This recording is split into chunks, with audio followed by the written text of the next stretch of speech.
Alright, so we're going to do another little unboxing. I got a couple more things, so I'm going to do that first. And then I'm basically just going to drain the fluids out of my Jeep, time-lapse that.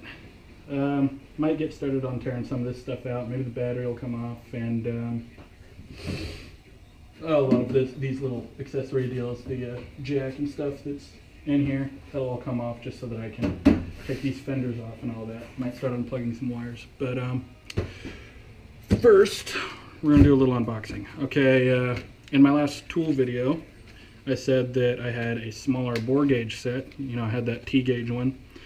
Well, these ones I said were coming from China. Well, I called the guy beforehand and asked if he could send them earlier because I needed them. I made it sound more urgent than it was, but I needed them before November. And he came back to me and he said, yeah, sure, we can do that. We got some down in San Francisco. I didn't get my hopes up, so I thought they were coming from China and it was going to take a while, but here they are.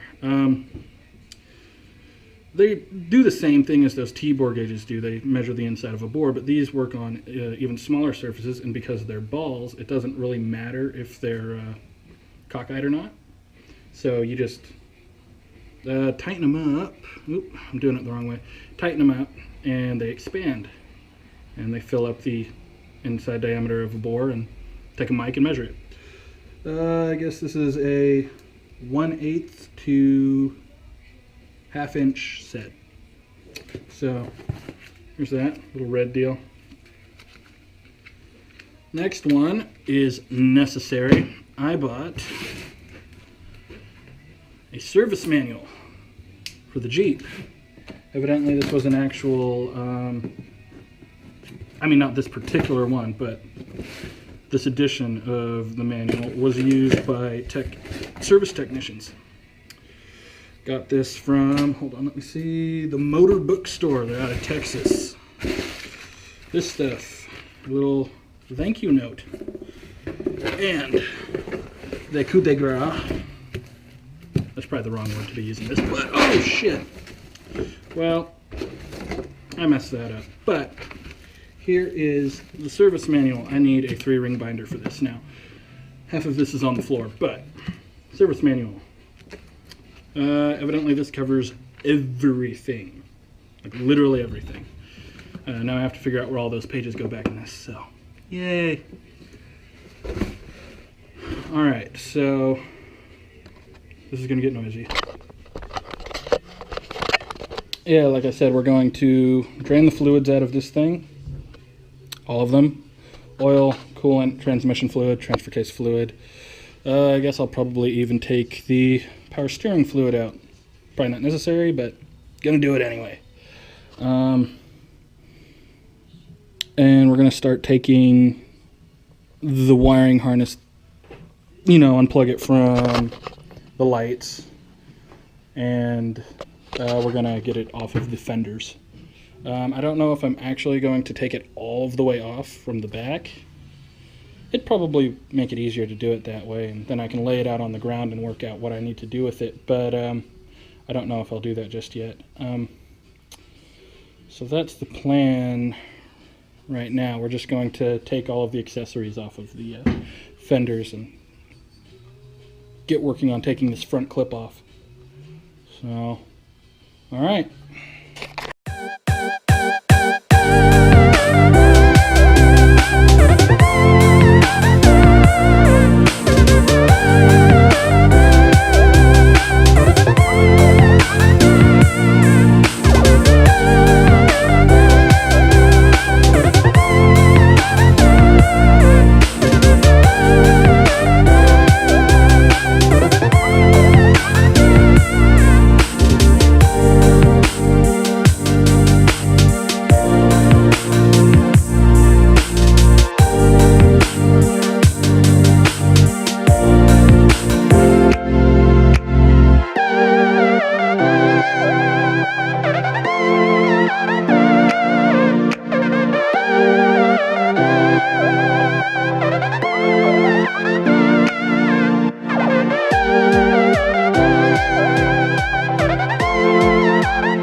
Okay, so I got one of the quarter panels here off, and started working on this other one, you know, getting some of the crap off of it. And I pulled the radiator out just so that I could get to these lights, you know, unplug these so that I can, well, first of all get this off, and also so that I can eventually take the grill off. But I don't know if I'm going to keep working on this right now or wait till tomorrow, so I'll probably wait till tomorrow. But that's what I did today. Took out the fluids. I couldn't do the transfer case just because I couldn't find the drain plug. But there you go. A little bit of a better look at it. So, all right. Bye.